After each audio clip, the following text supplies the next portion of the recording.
अस्सलाम वालेकुम दोस्तों हिंदुस्तान की सियासत के वो दरख्शिंदा सितारे जिन पर हिंदुस्तान को फख्र भी होना चाहिए और जिनमें बहुत से ऐसे हैं किरदार हैं जिन्होंने अपने किरदार से ऐसी मिसालें कायम की हैं जिसकी नज़ीर कम से कम मुझे पाकिस्तान में तो नहीं मिलती। हम पाकिस्तान की सियासतदानों में बड़े फख्र से कौमी सतह पर मलिक मिराज खालिद और शेख रशीद जैसे मरहूम जैसे नाबखा पेश कर सकते हैं जो सियासत को अपनी दयानत और अमानत समझते हुए उसे दागदार ना किया बल्कि उसकी हुर्मत की पासदारी करते रहे। इस वक्त पाकिस्तान की सियासत एक गाली बन चुकी है और इस कदर बेतौकीर कर दिया गया है कि सियासत को बतौर पेशा अपनाने वाले शर्मसार होते हैं।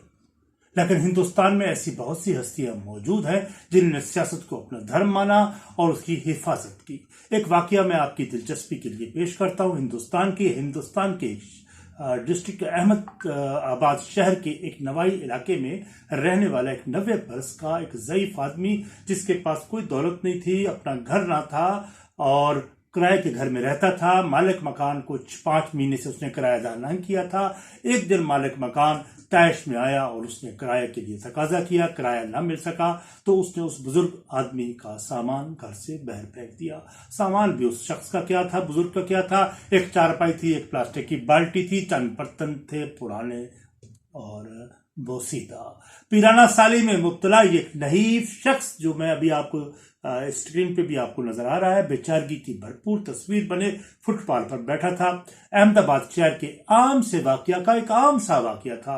महल्ले वाले मिलजुल कर एक मालिक मकान के पास गए, उसकी मिन्नत समाजत की और कहा इस बूढ़े शख्स को वापस घर में रहने की इजाजत दे दीजिए क्योंकि इसका कोई बेटा नहीं, कोई बेटी नहीं, कोई वारिस नहीं और ये महल्ले वाले मिलजुल कर इसका ख्याल रखते हैं। 2 महीने में आपको पूरा किराया कहीं ना कहीं से उधार पकड़ के उधार कर दिया जाएगा। इत्तफाक ये हुआ कि एक अखबार का नुमाइंदा वहीं से कहीं गुजर रहा था तो उसे नहीफ और लाचार आदमी पर तरस आया जिसके गिर्द आवाम का हजूम था, लोगों का हजूम था। तो उसने इस मामले की कैमरे से तस्वीर ली, एडिटर के पास गया और कहा कैसे आज एक मफलूकुल हाल बूढ़े शख्स को घर से बाहर निकाल दिया गया है। फिर महल्लेदारों ने उसको बीच बचाव कराकर 2 माह का वक्त लेकर दे दिया है। एडिटर ने बुजुर्ग शख्स को देखा, उसकी तस्वीर देखी तो चौंक पड़ा और रिपोर्टर से पूछा क्या तुम इस शख्स को जानते हो? रिपोर्टर हंसने लगा। एडिटर साहब इसमें इस शख्स में है क्या जो इसमें देखें? ये तो आम सा एक बूढ़ा है, बाबा है। इस बुजुर्ग में कौन सी गैर मामूली बात है जिस पर तवज्जो दी जा सके? मैं तो इस वाकये का जिक्र कर रहा था तो जिसे मोहल्ले वाले भी बखूबी नहीं जानते। एक वक्त का खाना खाता है, बर्तन भी खुद धोता है, मामूली से घर में वो झाड़ पोंछ भी खुद करता है। एडिटर ने फिर हद दर्जा संजीदगी से उस नुमाइंदा को कहा ये हिंदुस्तान का 2 मरतबा वजीर आजम रह चुका है। जी हाँ, ये वजीर आजम 2 मरतबा हिंदुस्तान का रह चुका है। इसका नाम गुलजारी लाल नंदो है। रिपोर्टर का मुंह हैरत से खुले का खुला रह गया। हिंदुस्तान का वजीर आजम और इस कसम पुरसी और बदहाली में। खबर अगले दिन अखबार में शायद सुर्खियों में फ्रंट लीड के साथ, सुपर लीड के साथ क्या शाय हुई कि कयामत आ गई। लोगों को मालूम हुआ ये तो आजिज सा शख्स जो उनके दरमियान रहता है हिंदुस्तान का 2 बार वजीर आजम रह चुका है। वजीर आला और वजीर आजम को भी मालूम हुआ कि गुलजारी लाल किस कदर मुफलिसी में सांसें ले रहा है। खबर छपने के बाद चंद घंटों बाद रियासत का वजीर आला, चीफ सेक्रेटरी और कई वज़रा उसके महल्ले में पहुंचे। सब उसके सामने गए, उसके घुटनों को हाथ लगाया, पांव पकड़ लिए, सबने हाथ जोड़कर कहा कि आप सरकारी घर में मुंतकिल हो जाए, आपके शायान शाह आपको सरकारी घर अलॉट किया जाता है। तो गुलजारी ने बताऊं क्या कहा? उसने कहा मुझसे बेहतर बहुत से लोग ऐसे हैं जो मुझसे भी बुरी हालत में रह रहे हैं। सबसे पहले हक तो उनका है। और सरकारी फिर माहाना वजीफे की बात की गई तो और ये भी कहा गया खुदारा इस मामूली से घर को छोड़ दीजिए, मगर गुलजारी लाल ने सख्ती से इनकार कर दिया कि किसी भी तरह सरकारी सहूलत पर उसका कोई हक नहीं, वो यहीं इसी क्वार्टर में रिहाइश इख्तियार करेगा। اور گلزاری لال کے چند پھر رشتے دار آئے، انہوں نے منت سماجت کر کے بہرحال اس پر آمادہ کرا لیا کہ وہ ہر ماہ 500 روپے وظیفہ قبول کر لے۔ سابقہ وزیر اعظم نے حد درجہ مشکل کے بعد یہ پیسے وصول کر کے پر آمادگی ظاہر کی۔ یہ ان حرام بے شرموں بے غیرت لوگوں کے لیے ہے جو ریٹائرمنٹ کے بعد 20-20 لاکھ روپے تنخواہ لے رہے ہیں، جو اربوں خربوں روپے کے مالک ہوتے ہیں۔ یہ ان کے لیے بھی ایک مثال ہے۔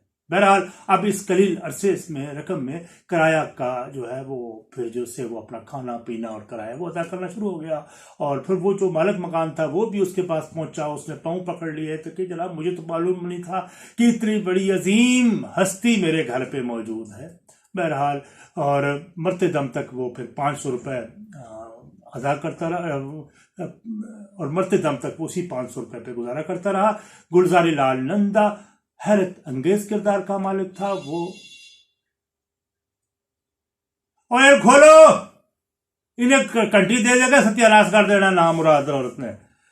بہرحال گلزاری لال 1898 میں سیالکوٹ میں پیدا ہوا جولائی میں، اور اس کی وفات جنوری 1998 کو ہوئی، اور وہ حیرت انگیز کردار کا مالک تھا، بلند کردار کا مالک تھا، اور احتساب کے حوالے میں وہ کڑا احتساب کرتا تھا، اور خود کانگریس کے اندر بھی اس کو وہ کوئی بھی رکن اور کوئی بھی لیڈرشپ اس کے احتساب سے نہ بچ پائی۔ اس نے بہت سے اپنے وزراء کو، کابینہ کے وزراء کو جیلوں میں منتقل کیا، ان پہ مقدمات درج کروائے کیونکہ وہ کرپشن کو برداشت نہیں کرتا تھا۔